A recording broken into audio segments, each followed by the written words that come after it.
Assalamualaikum warahmatullahi wabarakatuh.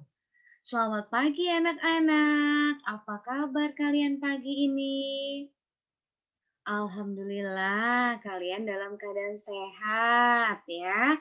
Oke, pagi ini sekarang Bu Guru mau tanya, siapa yang sudah sarapan? Hebat ya.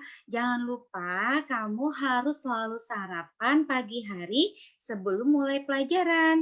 Karena untuk meningkatkan imunitas kalian dan dapat meningkatkan konsentrasi kalian dalam belajar. Ya, oke. Pagi ini jangan lupa ya, kalian harus selalu olahraga terlebih dahulu ya. Ya, agar kalian selalu sehat dan kuat ya. Oke, sekarang sebelum pelajaran dimulai, mari kita berdoa terlebih dahulu ya. Berdoa dimulai. Berdoa selesai. Oke, anak-anak, jangan lupa kalian mengisi absen yang sudah Ibu Guru kirimkan melalui Google Form ya. Ya, kalau sudah nanti dikirimkan screenshotnya melalui WhatsApp Budui, oke? Nah, sekarang kita tepuk semangat dulu ya. Tepuk semangat. Semangat. Oke, sekarang kita tepuk PPK ya. Tepuk PPK. Religius, nasionalis, mandiri, gotong royong, integritas. Oke, hebat ya. Sekarang pelajaran kita adalah tentang tema 7, subtema 3, yaitu perkembangan teknologi ya. Sekarang Bu Dwi akan buka slide PPT ya. Nanti kalian saksikan dulu, oke?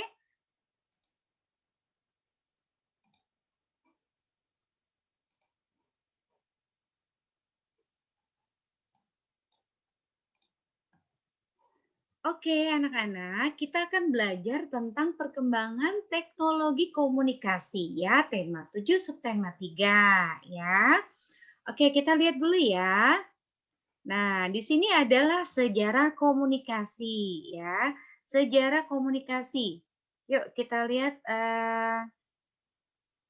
apa sih sejarahnya komunikasi itu. Nah, kita lihat di sini adalah komunikasi adalah cara penyampaian gagasan antar manusia. Pada awalnya, komunikasi dilakukan secara tatap muka dan pesan disampaikan secara lisan. Namun, kebutuhan untuk menyampaikan informasi secara tidak langsung juga sangat diperlukan, sehingga ilmu tentang komunikasi semakin berkembang. Nah, paragraf kedua. Ada bermacam-macam cara penyampaian pesan dari jauh. Suku Indian menggunakan asap sebagai tanda pesan. Di Indonesia dikenal adanya kentungan. Kentungan digunakan untuk penyampaian tanda bahaya bagi warga. Selain kentungan, gong dapat menjadi pilihan sebagai penyampaian pesan. Nah, kita lihat paragraf ketiga. Salah satu penyampaian pesan secara tertulis adalah melalui surat. Sebelum adanya kertas, surat ditulis di atas daun lontar. Pada saat mesin cetak telah diciptakan, alat komunikasi berkembang melalui surat kabar atau koran. Setelah surat kabar, media komunikasi seperti radio dan televisi mulai berkembang. Nah, kita lihat paragraf keempat. Saat ini ada jaringan internet. Manusia dapat bertukar informasi melalui surat elektronik. Manusia dapat juga bertukar informasi melalui berbagai jejaring sosial. Jejaring sosial dapat menghubungkan ke belahan dunia manapun. Nah, jejaring sosial itu seperti Facebook ya, seperti Twitter ya, WhatsApp, jejaring sosial ya. Oke, sekarang kita lihat, paragraf ke-1.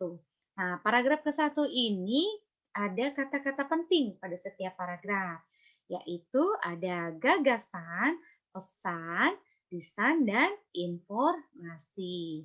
Lalu paragraf kedua kata-kata penting yaitu adalah kentungan, ya. Lalu kita lihat paragraf ketiga. Paragraf ketiga, kata-kata pentingnya yaitu penyampaian surat, lalu ada koran, ada media, ya. Lalu paragraf keempat, kata pentingnya adalah internet. Nah, kita lihat selanjutnya. Nah, ide pokok. Apa sih ide pokok itu? Ide pokok adalah suatu bacaan dapat ditemukan jika kita membaca dengan teliti. Ide pokok ditemukan pada kalimat utama tiap paragraf.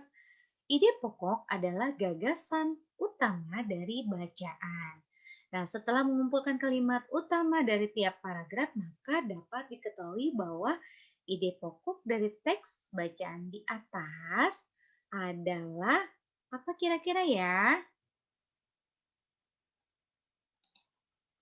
Nah, adalah komunikasi ya. Ide pokoknya kita belajar tentang komunikasi. Nah, kita lihat slide selanjutnya. Nah, di sini kita tadi menemukan paragraf pertama itu adalah gagasan ya. Komunikasi adalah cara penyampaian gagasan antar manusia. Lalu kita ketemukan kata pesan.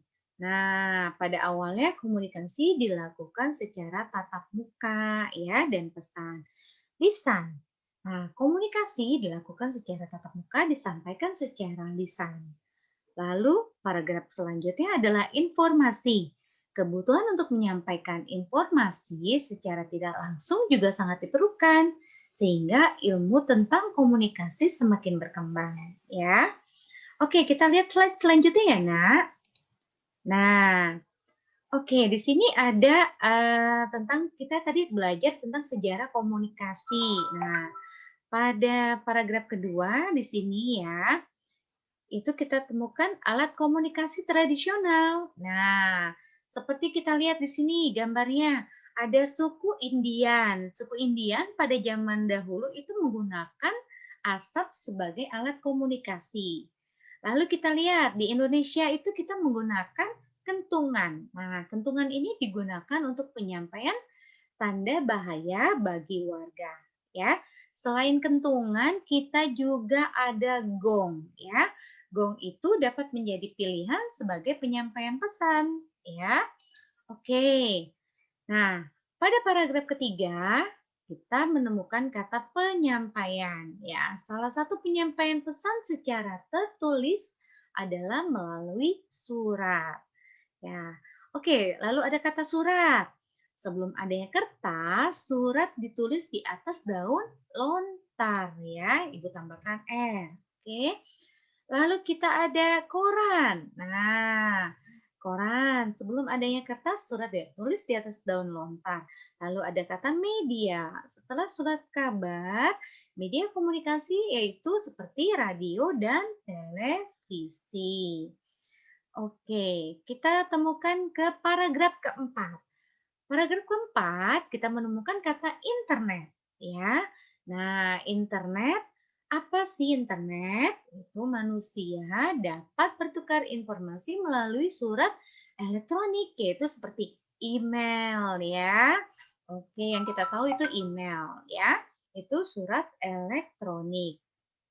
Lalu jejaring sosial. Nah, manusia dapat juga bertukar informasi melalui berbagai jejaring sosial.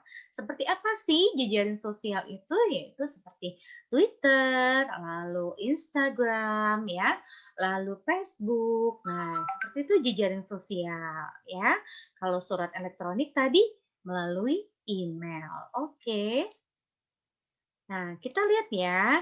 Nah, di sini adalah membuat kartu pos. Nah, nanti kamu ya, coba kamu membuat, tugasnya adalah membuat kartu pos ya, dalam kelompok ya, yang sudah Ibu Dwi susun dalam kelompok membuat kartu pos, lalu kamu cari kata-kata yang penting ya. Apa sih, sejarah komunikasi tadi yang sudah Ibu Dwi jelaskan pada paragraf pertama itu apa, pada paragraf kedua apa, pada paragraf ketiga apa, dan pada paragraf keempat apa ya. Dilakukan secara kelompok ya. Nah, membuat kartu pos juga seperti itu. Nah, di sini coba kita lihat dulu ya. Membuat kartu pos. Siti mendapat kiriman kartu ucapan terima kasih dari toko majalah yang pernah Siti pesan. Nah, ya kartu tersebut cantik sekali ya. Oke. Di sini lihat ada Hai Siti, terima kasih sudah berbelanja di toko kami. Nah, di sini Siti dikirimkan kartu pos ya kepada Siti, Jalan Baru nomor 15 Jakarta. Oke, tugas kalian adalah mencari kata-kata tadi ya di dalam paragraf pertama, apa sih dalam paragraf pertama tadi? Ada gagasan, ada pesan, ada lisan dan informasi ya. Lalu paragraf kedua ada kentungan. Paragraf ketiga ada penyampaian surat, media, lalu ada koran ya. Lalu paragraf keempat ada internet. Oke, anak-anak?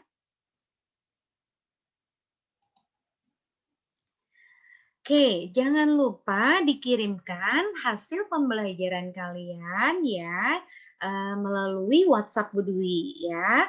Oke, anak-anak, sampai di sini pembelajaran kita. Sebelum kita selesai, mari kita berdoa terlebih dahulu ya. Mengucapkan alhamdulillah karena pembelajaran hari ini kita sudah selesai tentang sejarah komunikasi. Oke, kita berdoa, dimulai. Berdoa selesai. Alhamdulillah kita telah selesai. Sampai jumpa minggu depan dengan pembelajaran selanjutnya. Sehat-sehat selalu ya kalian ya. Jangan lupa jaga imunitas kalian dengan makan makanan bergizi ya, sayuran dan buah-buahan.